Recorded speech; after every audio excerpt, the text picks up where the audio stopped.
আসসালামু আলাইকুম মুমিন ভাইয়েরা, আজ আমাদের নবী মুহাম্মদ সাল্লাল্লাহু আলাইহি ওয়াসাল্লাম এর একটি অলৌকিক ওয়াকিয়া শোনাব।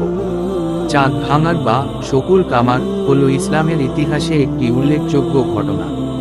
এই ওয়াকিয়াটি নবী মুহাম্মদ সাল্লাল্লাহু আলাইহি ওয়াসাল্লাম এর জীবনের একটি গুরুত্বপূর্ণ মুহূর্ত এবং এটি আল্লাহর একটি মুজিজা বা অলৌকিক ঘটনা হিসেবে বর্ণিত।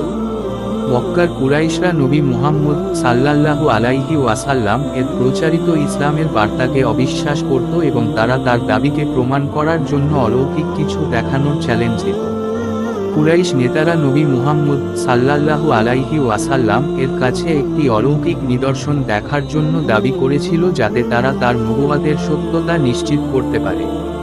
এক রাতে যখন আকাশ পরিষ্কার ছিল এবং চাঁদ সম্পূর্ণরূপে উদ্ভাসিত, নবী মুহাম্মদ সাল্লাল্লাহু আলাইহি ওয়াসাল্লাম চাঁদের দিকে ইশারা করলেন।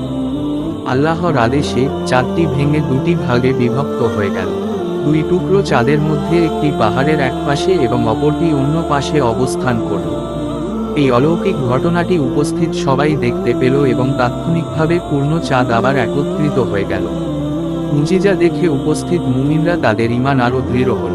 তবে কুরাইশ নেতারা এই ঘটনা দেখেও আল্লাহর উপর বিশ্বাস স্থাপন করতে ব্যর্থ হল এবং এটিকে জাদু বলে প্রত্যাখ্যান করল। তারা বলল, মুহাম্মদ সাল্লাল্লাহু আলাইহি ওয়াসাল্লাম আমাদের চোখে জাদু করেছে। তারা বিশ্বাস করল না এবং বলল যে এটি কেবলমাত্র একটি প্রভাব ছিল যা তাদের উপর খেলা হয়েছে।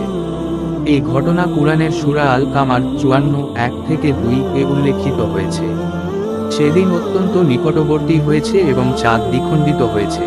তারা যদি কোনো নিদর্শন দেখে তখন মুখ ফিরিয়ে নেয় এবং বলে যে এটি এক জাদু। এই ঘটনা আমাদের শিক্ষা দেয় যে আল্লাহর শক্তি ও ক্ষমতা সীমাহীন। আল্লাহ তার নবীদের মাধ্যমে বিভিন্ন মুজিজা প্রদর্শন করেন যাতে মানুষ তার প্রতি ঈমান আনতে পারে। তবে যারা হৃদয়ে অবিশ্বাস পোষণ করে তাদের জন্য কোনো মুজিজাই যথেষ্ট নয়। তাদের হৃদয়ে আল্লাহর হৃদায়ত প্রবেশ না করা পর্যন্ত তারা সত্যকে প্রত্যাখ্যান করতেই থাকবে।